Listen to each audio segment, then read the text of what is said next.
And welcome back to the hottest marriage show in our city. It's I, John D. and Kanika, a.k.a. And Too Much Podcast, you dirty rat. Good morning, young lady. Good morning. How are you? I'm doing fantastic, if you don't mind. I'm talking like this because I'm trying to be fun. It'd be the struggle for me. You work hard at it. I appreciate it. Well, I made you laugh. So I guess that's fun. You know, or funny looking or something. I don't know. How are you? I'm fine. You sure? Fine, like fine as in... I'm discouraged. So, everyone, when you get locks, you always worry about a few things. At least women do. You worry about it pulling at your hairline. And you worry about, because with locks, depending on, how you care for them, it could really thin your hair in certain areas. So we hanging out in the store. John was like, did we talk about this before? John was like, it looks like your hair is thinning a little bit I said, hey, I was like wondering, when do you start considering cutting locks off? And then you was like, why? Right. I was like, then I said, hey, we sit in the store. My man took a picture of the top of my head to let me know, madam, we have an issue right here. I said, oh my God. No, we didn't have an issue. If you had an issue, so to me, like I told her, I said, I just thought that everybody that got locks knew that it was going to eventually look like that. I've seen people hang on to dear life. Yeah. And it looked real bad. And I was just like, Are we? Yeah, I wanted to know what it looked like for her. Like, because she and I have talked about people's locks, like, don't let it get to that point. Yeah. But I was like, when do I let her know, like. So I said, take a picture so I can see. So he takes a picture at the top of my head. I said, oh my God. So I cut my locks. I didn't cut them off completely. Before I was like, I'm just going to let them grow out. And then I'm going to cut off the part that's not in the lock. And then I'm going to roll from there. And later on, he's like, there were suggestions to like cut them shorter, but you can unravel them. It takes a long time to unravel locks. It really does. And so I don't have any more in-person meetings for the rest of the year. So I was like, okay, I'm going to cut these locks and I'm going to start unraveling them. It takes so much arm strength. It's so I'm in transition right now of unlocking my hair and hoping to retain some of the length of the hair, because it's going to be a lot of dead hair in there and stuff that's kind of packed in there. And I've lost a couple of gerbils pulling out hair like that. I used to talk about that. I'd be like, girl, it's a whole gerbil in your hair. Look at all this hair I got out. She was like, those are some big gerbils. I said, they are big gerbils, Dave. I promise I threw away a guinea pig of shed hair earlier this week. And so I say I'm fine, but I'm over here waving. It ain't a white flag, but I'm like, the idea of fighting through like 100 locks, it just seems like a lot. Well, I'm going to say like 99 because I got one all the way done. I can help you. I know. It's so tiring. Is it one of those things where you feel like you'd rather for the professional other than you DIY? You know what? I hadn't even thought about that, like, because somebody, but I can't even imagine how they would even, like, what does that even look like? Maybe I need to look, because there's a lock bar here. So I'm going to look and see what their takedown. It's probably hundreds and hundreds of dollars, though. That's the thing. I could sit in the house for the month and wrap my hair in a band and just thug it out, I think. I mean, half of me wants to cut more off and just have less to have to deal with, but I just don't know. I don't know what I'm doing. So I'm fine. I'm still alive, y'all. That's all I'm gonna say. What about you? How are you? Forget my woes. I'm good. Like I said, I'll definitely help you out if you need some help. Yeah. I don't mind because we'll be watching something or we'll be talking about something anyway. So to me, I feel like I'm getting my hours in. Oh, yeah. You know, I'm all about your hours. Got it. Question for you. Absolutely. What's the best relationship advice that you've received that's still working today? Ooh. I guess it was more of a warning. My mom told me, and I've told so many people this after her, whatever it is that bothers you about that person is going to be 10 times worse when you are in the marriage with them day in, day out. So make sure that those things are things that you're going to be able to handle and not attack them for later. Because they showed you who they were then, and you said, no, I still want to marry them. If they don't ever change, are you still going to love them the same? And so I took those two things. If they never change, are you going to love them the same? And whatever you don't like can be 10 times worse when you're married. Are you going to be willing to stick with it? And I think that that's really, really helped me. And in conversations I've had with other people, they'll still recite that back to me and be like, you remember when your mom said? And I'll be like, yes, absolutely. Because it's true. It really makes you sit there and, I mean, you know, we get married because we be our hearts and the eyes and all the other stuff. But, like, you got to sit there and do some real, take stock, take inventory before you really jump into it. And those were things that I had to really ask myself. And it's funny, I know that I was persevering, I was pushing through, because there'll be other people that will meet you as we move through the marriage, and when they would meet me, they'll be like, girl, like, I don't know how you do it. And usually they're talking about the stuff that I said to myself, I know that that's a core part of his personality, and that's just, it's gonna be what it's gonna be. I'll love it, or at least I'll live with it. It's cool. You know, it's so crazy because I didn't understand why so many people said that. Like, I thought it was just like, I don't know. I didn't take it as seriously until when I started changing, like, I'm like, why am I so extra? And then I'm like, how many people did she meet that said that? I was like, dang. A multitude. Oh my gosh. I was like a big old kid in an adult body. And they were like he means well. And she procreates with this dude. Like, how do you do that? Yeah, you were something else. But oh my gosh. What about you? So I don't know really, but I do believe this. If you really want a really good relationship, everything in the dark has to come to the light. I remember somebody saying, like, you know, everything that's in the dark always come to the light. And I was like, not if you die. That's horrible. Yeah. But I definitely believe that now. And I believe that if you can get to that point, your relationship can grow exponentially in a direction that you wouldn't even believe. I definitely, like, I do believe this, that the way that I view our relationship now is just strictly to grow. Hey, Bruno, be quiet. It's strictly to grow. And I'm always trying to find a way, how can I learn more about you? Like, it's so crazy how I approach interaction with you.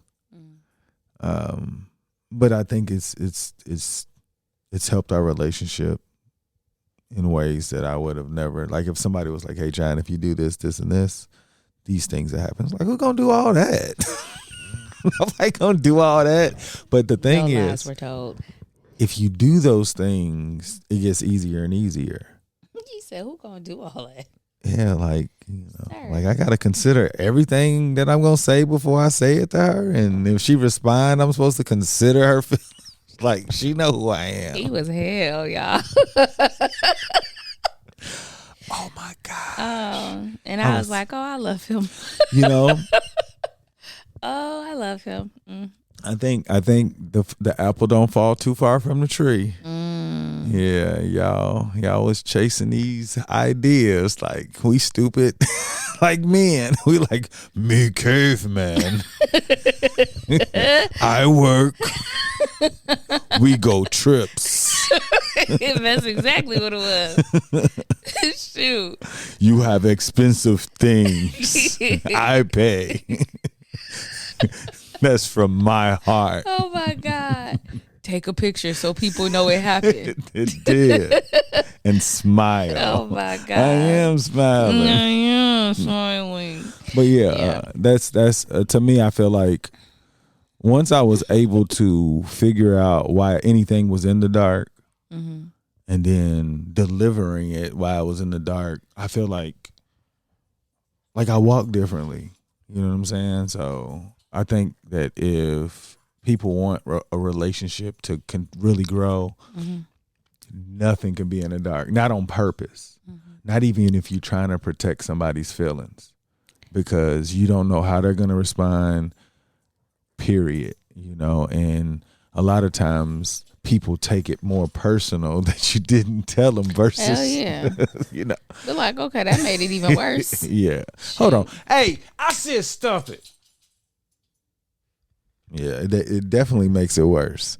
So, like, I definitely believe that. I think that I can give better relationship advice now than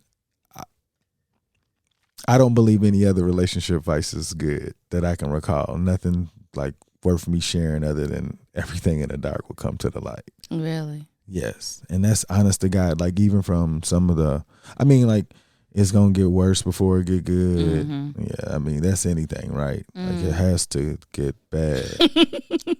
You know, if it don't get bad, y'all didn't challenge enough. You know, you kind of just accepted things for what they were. And, you know, like, I was just thinking, like, you know, I wish at some point you would write down a timeline of your emotions. Like, because in the beginning, like, you having these different emotions and ranges of whatever was going on. Like, I was really in La La Land. Oh, I know. This dude was just floating. Look, we were in the John show, and everybody was like his little co-stars, and he was the main character. Literally. No, I thought we were happy. I know, because you were happy. Yeah. You were floating around having a good time. Yeah, I was like, I'm working. I'm not getting in trouble. I feel like I'm keeping things balanced. If we're doing this, we're trying to do this. Like, golly, that is crazy. And John had main character energy before anybody was talking about main character energy. I'm happy, so the family gots to be happy, y'all. Well, I felt like I was doing everything that a man was supposed to be doing. I know, me, caveman. Yes, caveman. Me stupid. Well, yeah, I didn't help you. You didn't. No, I just let you float around. And you know, like, so to me, I feel like if you don't help me, I'm doing it right. Yeah, exactly. You know?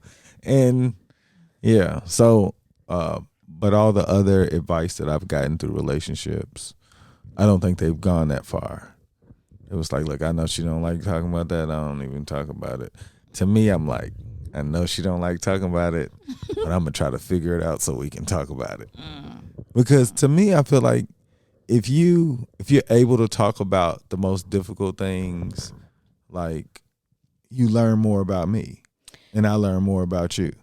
I don't mind talking about more difficult things now that you realize that your way isn't the only way. Oh yeah, I was so narrow-minded. I just felt like, the whole conversation would revolve around your answer being right, and ain't nobody interested in that. Like, for real, like, this is boring. Bye. So, but I didn't know how to have empathy for other people because I felt like you didn't. I always felt like I did more research more research with percentages and ain't read it nowhere. No, I'm just saying, like 95% of the time. Yeah, I want this. You know, I had some bad practices, but it has nothing in comparison to me actually reading the material more than the person I'm talking to. I feel like that's the reason why I could do it. But I did have some bad practices on things that, so people could get it confused. Like, John will argue about anything. He will. So it kind of reduces my credibility. Yeah. But not now. Like now I'm like more so trying to figure out why you feel that way so that I can figure out how I can feel that way. Like, okay, I didn't look at it that way.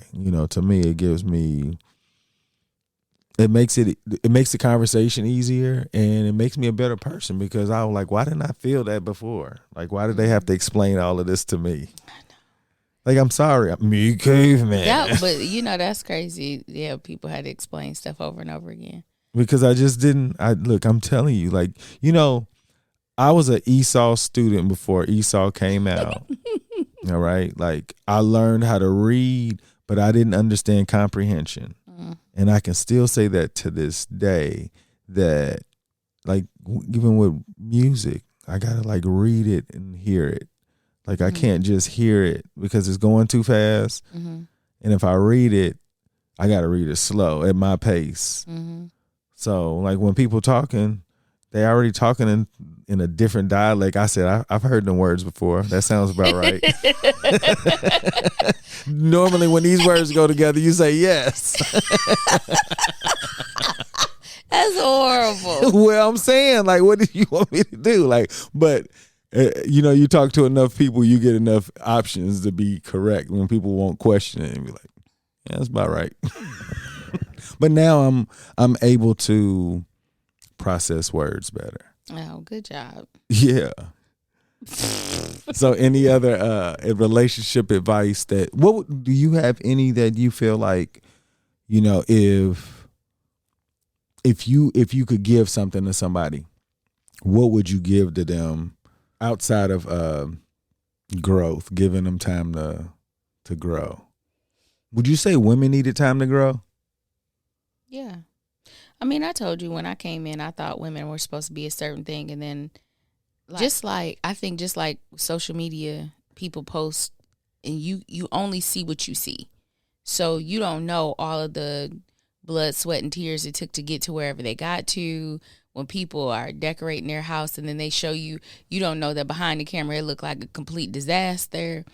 I think watching other people in their marriages, you can only assume from the outside. You don't know what mess is behind the doors of their household. You only see them interacting with you and they're giving you the best presentation. Sometimes they are. And so I kind of just feel like you have to make go into your marriage, understand you got two unique people. Be honest about your expectations of what it's supposed to look like. Because we weren't. When I went in, I thought I was supposed to be... What do you mean be honest of your expectations? Because when we went into the marriage, I thought I was supposed to be cleaning houses and working and raising these amazing kids. You don't think you were being honest then that you thought you were really supposed to do? No, I really did. So so if you think that's what you're supposed to do, how's that not being honest? Well, I think that knowing that you're going in with these expectations, but also knowing that it may not really, really look like that when everything plays out. Yeah. That it can change. It can change. Please go into it being like flexible, being understanding that, you could go in thinking one thing. I think we had a conversation about this before where it's like, if you go down in flames arguing with somebody about something 2 years ago, and then you get some new information, and then when you're talking to them, you be like, you know what? I don't believe that anymore. I believe this. And then they like flambe you, like, oh, you said, but you said this. And it makes you feel like you're stuck being. Well, this is your partner, though. I know. But sometimes I remember when we got married and you were like, don't do anything you're not willing to do all the way to the end. And I was like, oh my God. I put the heat on her. Hey, and it was like, if you going in this and if I'm going in with the expectation that I'm supposed to be doing the laundry, cleaning the house, cooking the food, taking care of the kids, and he said, don't come in here doing stuff that you don't plan on doing for the rest of your life. That's some serious pressure. But I told you don't worry about all of that. Like I know, but what I'm saying is the understanding that when you go in, both of y'all need to understand that things can change. Heck yeah, the roles are so fluid. Yeah. What you do now, you may not be doing later because you figure out that you're not really good at it and they are. Or what you think is necessary may not be a necessary component of the relationship, and it's okay to let that thing go. It's not important. So we don't have to be rigid on that idea. I think that if people go in understanding that in the first 3 years, and they always talk about the first 3 to 5 years that are hardest in a marriage, and I think if we went into the marriage understanding that we're just fooling around, okay, let's figure out what works for us. Let's figure out what works for us rather than going in and saying, this is how I want it to be, and this is how I want it to be. Okay, then that's how it's going to be. And then you fighting through. I think if you went in feeling like it's an escape room, you going in and you're trying to figure out everything that's around you, where are the clues, what works. And you come back and make a decision together. Heck yeah. It would have been so much easier. And I think even like with money, like somebody told me there are 5 different ways of managing money because money is big with marriage. And they said you could have completely separate accounts, and then you pay the joint bills together. You could have the entire account together, and then you pay everything out, and then each of you take a percentage for your spending money. There were 5 options, but what I found was that, and what she was saying was, you pay the house bills, but everything has to do with savings and investments and all the other stuff. Y'all all do that separately. Oh yeah, that was what it was. And so then the next one was, you do 50-50. Well, that was 50-50. The next one was, look at how much you make. So if you make $60,000, your partner makes $40,000, then you pay 60% of the bills. They pay 40% of the bills, and then your money is your money. And then another thing they said was you come in and you do that. And the idea is you grow from being separate in everything other than taking care of the house to doing everything together, including savings and investments. It's like really, really looking at your path ahead and planning it out together, being fair to one another as far as salary and spending, but really prioritizing your saving and investing and things like that. And so when we went in, we were like, okay, we're going to have a joint account to pay everything 50-50, and then your money is your money. And we haven't had any problems for real when it comes to that. But when I listened to the woman, I understood that we probably could have grown our savings and investments a lot more if we would have put everything in a pot and made a decision of how things got dispersed and then done our money later. Because doing it separately, like, you would have kept me on top of savings more than I would have. But investing, if we would have had to make decisions about how to invest money more, I think there were some things that you invested in that we would have mulled over it a lot more and been more conservative about. And so if we would have combined our powers like Voltron, you know what I mean? I think, but when we went in, we knew some young marriages that weren't working based on money, and our process worked. Yeah. And we stuck with it. And we've been 15 years into this, and our marriage hasn't had an issue when it came to money in regards to that. Like, bills definitely made sure it got paid. Yeah. But we could have done better. For sure. But we came in and we had rigid ideas of how things were going to go. And so I circle all back to say, go in like a noodle, like a cooked noodle, and be willing to bend and move and swerve and figure it all out, and let it be the trial period where you try everything, kind of like an undecided major. Yeah. When you go in, nothing is set in stone. And then when you find something that works, set that in stone and then move to the next thing. Yeah, and it may not. You may find a whole new path, a new way to do it. Yeah. Just make sure that both of you understand, the expectation. Like, there's nothing new. Nobody's surprised. Yeah, even saying what your expectations were. There were some things that I just thought you thought the same way as me. So I never said it. So I never knew that you were on a whole different page than me. Yeah. So say what you want to try out, and then try it out, but don't be married to it. That's where I'm coming from. What about you? I'm so long-winded. I'm sorry. No, that was cool. I believe in therapy, journaling, and asking as many different questions as possible. I think that the relationship can't really grow unless one person at least is willing. One person at least is willing to know that there's somebody needs to catch up. You know what I'm saying? Like, if you don't think this person needs to catch up, it sounds like it's going to be conflict constantly. And I feel like you gave me enough grace to like learn how to communicate better, where you could tolerate and understand. Okay, it was like, instead of like yelling, allow me to learn how to talk appropriately, where you can be like, okay. And I think if you can't communicate effectively, you're going to always have those problems. So one person in a relationship doesn't have to reveal that they're a better communicator than the other, but they have to know that they have to allow the other one to grow. You got to bring them up, you know, because if you don't bring them up, you're expecting them to just figure it out. Yeah. You know, like when people are yelling at you, that's what they do. You know, like you can't expect tomorrow that they're going to stop yelling at you. Like unless something's wrong with them at that point.